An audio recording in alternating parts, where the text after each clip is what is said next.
Commander বলল, শোনো, তোমরা নাস্তা টাস্তা খাও না, আধা ঘন্টা যুদ্ধ করে বিজয় অর্জন কইরা আমরা একসাথে নাস্তা খাবো। এই কথা বলে রোমান বাহিনী একযোগে 33,000 মুসলমানের উপর আক্রমণ শুরু করলো।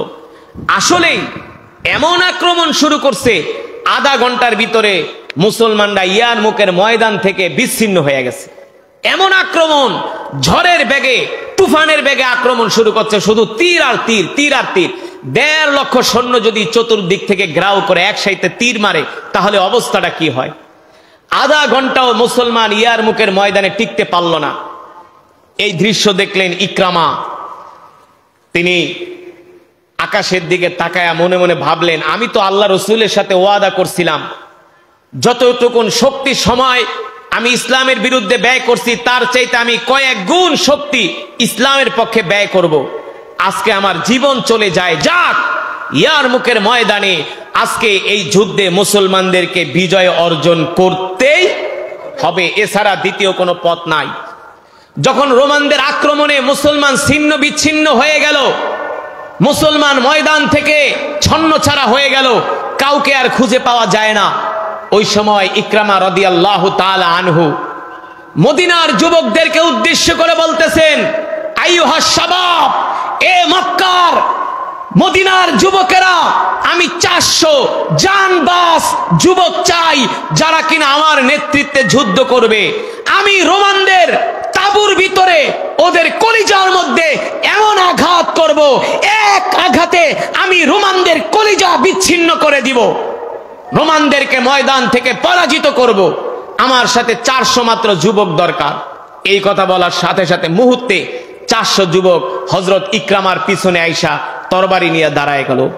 ইকরামা বলে, শোনো, আমি আগে আক্রমণ করব রোমানদের তাবুর ভিতরে যায়া, যেখানে ওদের জেনারেলরা বসে আছে, তোমরা আমার পিছনে পিছনে আসবা। ইকরামা রাদিয়াল্লাহু তাআলা আনহু যুদ্ধের পতাকা নিয়ে সবার আগে বিদ্যুৎ গতিতে, ঝড়ের গতিতে তাবুর ভিতরে এমন আক্রমণ করলো, একসাথে 400 জানবাজ মর্দে মুজাহিদ আল্লাহ রসুলের সাহাবীরা এমন আক্রমণ পরিচালনা করলো, এক আক্রমণে 1.5 লক্ষ রোমান বাহিনী ময়দান থেকে আধা ঘন্টার মধ্যে পালায়ে গেল। আধা ঘন্টার মধ্যে পালায়ে গেছে। যেই দিকে ইকরামার বাহিনী যায়, সেই দিকে রোমানদের কল্লা ছাড়া আর কিছু দেখা যায় না। কয়েক হাজার রোমান সৈন্যদের মাথা জমিনের মধ্যে পড়ে রয়েছে, কয়েক হাজার। এই দৃশ্য দেখা রোমানরা যুদ্ধের ময়দান থেকে পালায়ে গেল। মুহূর্তের ভিতরেই মুসলমানরা ইয়ারমুকের যুদ্ধে বিজয় অর্জন করলো। আল্লাহু আকবার।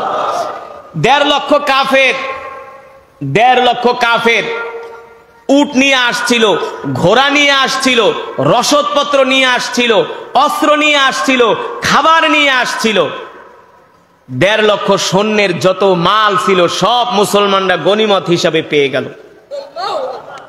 কিন্তু ইকরামা রাদিয়াল্লাহু তাআলা আনহুকে রোমান সৈন্যরা এমন ভাবে আক্রমণ করছে, তিনি তো নেতৃত্ব দিয়েছেন। একটা তরবারির আঘাত এসে ইকরামার পেটের ভিতরে বিদ্ধ হয়েছে, এভাবে টান মেরেছে, ইকরামার পেট নাড়িভুড়ি বের হয়ে গেছে। ইকরামা রাদিয়াল্লাহু তাআলা আনহু মাটির মধ্যে লুটায় পড়ছে, সাথে ইকরামার ছেলেও আছে। বাবা আর ছেলে দুইজন মিলা মাটিতে লুটায় পড়ছে। এই দৃশ্য যখন খালিদ ইবনুল ওয়ালিদ দেখলেন, দৌড়ায় আসলেন, আইসা ইকরামার মাথাটা তার কোলের উপরে নিলেন। ইকরামা ডাক দিয়া বলে, খালিদ, তোমার কি মনে আছে আমরা সেই উহুদের ময়দানে আল্লাহর নবীর বিরুদ্ধে আমরা একসাথে যুদ্ধ করছিলাম? আজকে আমরা আল্লাহ রসুলের পক্ষে আবার ইয়ারমুকের ময়দানে একসাথে লড়াই করার জন্য আসছি। খালিদ, আল্লাহ রসুল যখন মক্কা বিজয় করে আমি আল্লাহ রসুলের হাতে হাত রেখা কালেমা পড়ে মুসলমান হয়ে গেছি, কিন্তু মক্কার কিছু মানুষ এখনো বুঝতে চায় না, মানতে চায় না যে আমি ইকরামা আসলেই মন থেকে কালেমা পড়ে মুসলমান হয়েছি। তারা মনে করে আমি মৃত্যু থেকে বাঁচার জন্য, আমি আমার জান বাঁচানোর জন্য আল্লাহ রসুলের হাতে হাত রেখা কালেমা পড়ে মুসলমান হয়েছি। খালিদ, তুমি মক্কার মানুষদেরকে বলে দিও, আবু জেহেলের ছেলে ইকরামা মৃত্যুর ভয়ে কখনো মিথ্যার আশ্রয় নেয় নাই, সেই দিল থেকেই আল্লাহ রসুলের হাতে হাত রেখে কালেমা পড়ে মুসলমান হয়ে আজকে ইয়ারমুকের ময়দানে আল্লাহর দ্বীনের জন্য শহীদ হয়ে যাচ্ছে। আল্লাহু আকবার। এমনকি ইকরামার কথা শুনা সেই দিন সাহাবীদের মধ্যে কান্নার রোল পড়ে গেল।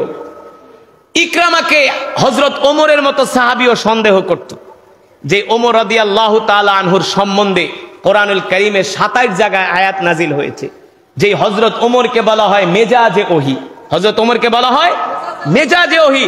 হযরত ওমরও মাঝে মাঝে ইকরামাকে সন্দেহ করত যে তুই মনে হয় আমাদের মায়ের ডরে, তুই মনে হয় কালেমা পড়া মুসলমান হইছস, তুই মনে হয় মিথ্যার আশ্রয় নিছস।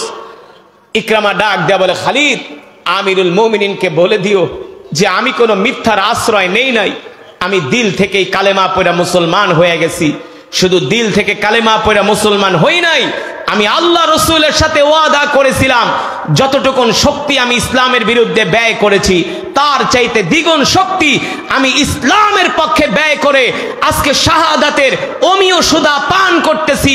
খালিদ, হযরত আমিরুল মুমিনিনকে বলে দিও, মক্কার সমস্ত মানুষদেরকে বলে দিও যে আবু জেহেলের ছেলে ইকরামা আল্লাহর দ্বীনের জন্য শহীদ হয়ে গেছে। আল্লাহু আকবার। এই জন্য মুসলমান যুবক, আল্লাহর জমিনে দিন কায়েমের জন্য যদি রক্তের প্রয়োজন হয়, আল্লাহর জমিনে দিন কায়েমের জন্য যদি জীবন দিতে হয়, হযরত ইকরামার মতো আমাদেরকেও আল্লাহর জমিনে দিন কায়েমের জন্য আমাদের জান মাল সময় আল্লাহর রাস্তায় কোরবানি করে দিতে হবে। ঠিক কিনা বলেন? যদি আমরা দিতে পারি তাহলে আমরা সত্যিকার অর্থে মুসলমান। কিন্তু দুঃখের বিষয় হলো বর্তমানের ম্যাক্সিমাম মুসলমান আল্লাহর জমিনে দিন কায়েমের জন্য রক্ত দিবে, জীবন দিবে তো দূরের কথা, কিছু মুসলমান ঠিকমতো নামাজই পড়ে না। ঠিক কিনা বলে? আছে কি আছে না? আমাদের আশেপাশে অনেক মুসলমান আছে নামাজ পড়ে না, মসজিদে আসে না। এই কারণে তাদেরকে বলবো, ভাই আপনাদের হাতে ধরি, পায়ে পড়ি, আপনি যদি আগে নিজেকে মুসলমান দাবি করেন, আগে আপনাকে 5 ওয়াক্ত নামাজ পড়তে হবে। কয় ওয়াক্ত?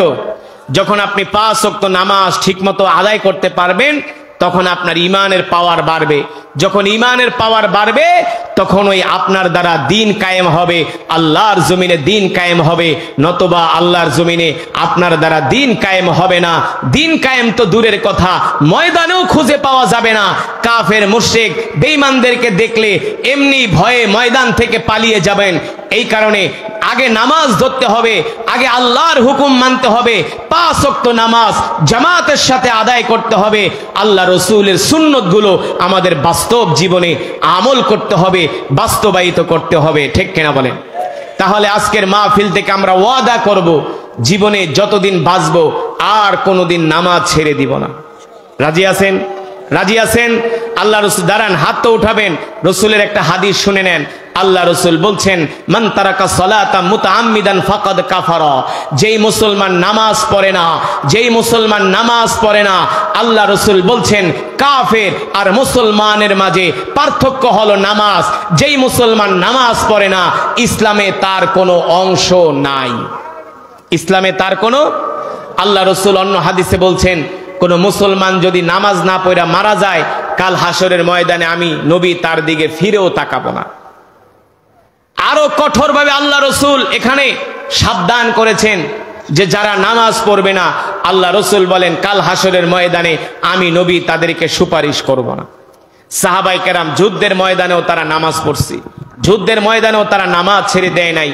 এই কারণে আজকের মাহফিল থেকে আমরা ওয়াদা করব, প্রতিজ্ঞাবদ্ধ হব, জীবনে যতদিন বেঁচে থাকব, যত দুঃখ কষ্ট যন্ত্রণা, যতই বিপদে আপদে বালা মুসিবতে, যত শত কষ্টের মাঝে থাকি, আমরা কোনোদিন আমাদের ঈমানকে বাঁচানোর জন্য 5 ওয়াক্ত নামাজ আমরা সঠিকভাবে জামাতের সাথে আদায় করব ইনশাআল্লাহ। কে কে রাজি আছেন? হাত উঠে আল্লাহকে দেখান।